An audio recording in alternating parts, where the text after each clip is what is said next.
Ces temps-ci, je parle beaucoup aux jeunes du secondaire, à des jeunes travailleurs comme vous. Je veux vous encourager à poser plus de questions. Je sais que c'est dur de trouver du travail, c'est une job à temps plein de se trouver un emploi. Mais il faut se poser d'autres questions que juste combien ça paye, combien d'heures je vais travailler cette semaine. Il y a des questions plus importantes comme est-ce qu'il y a eu beaucoup de changements de personnel dans l'emploi que je vais commencer? Et pourquoi? Pourquoi est-ce qu'on m'offre cette chance-là? Est-ce que je vais devoir utiliser de l'équipement que je connais pas bien?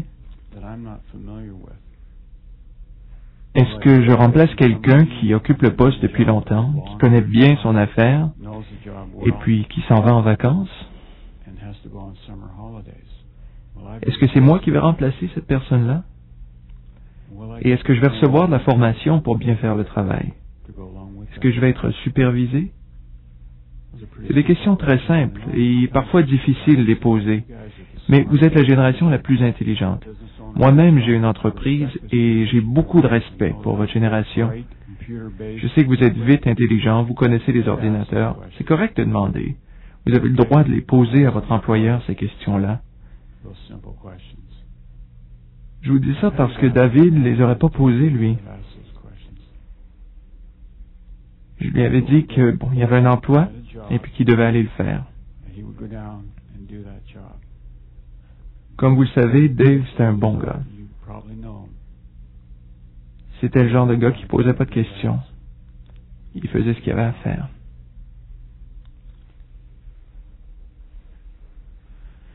Le 11 février de cette année, David a été tué dans un grand malaxeur industriel dans une boulangerie locale. C'était sa deuxième journée au travail.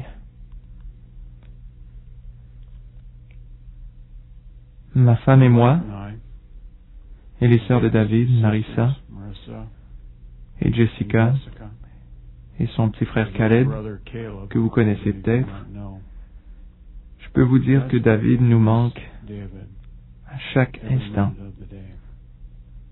On n'arrive toujours pas à comprendre comment ça a pu arriver.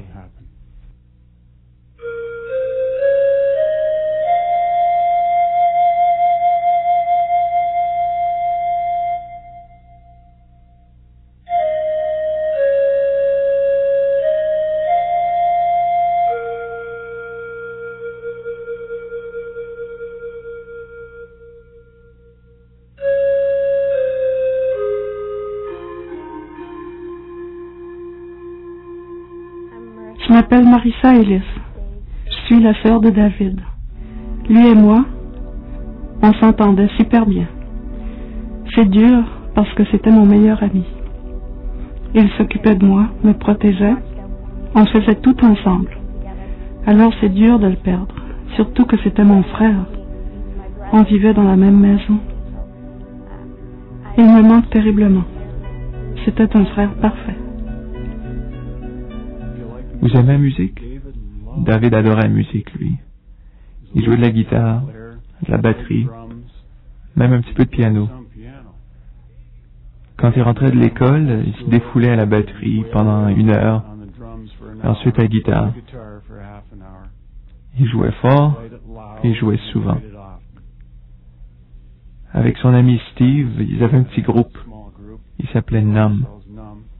Il se préparait justement à faire une tournée dans le sud-ouest de l'Ontario.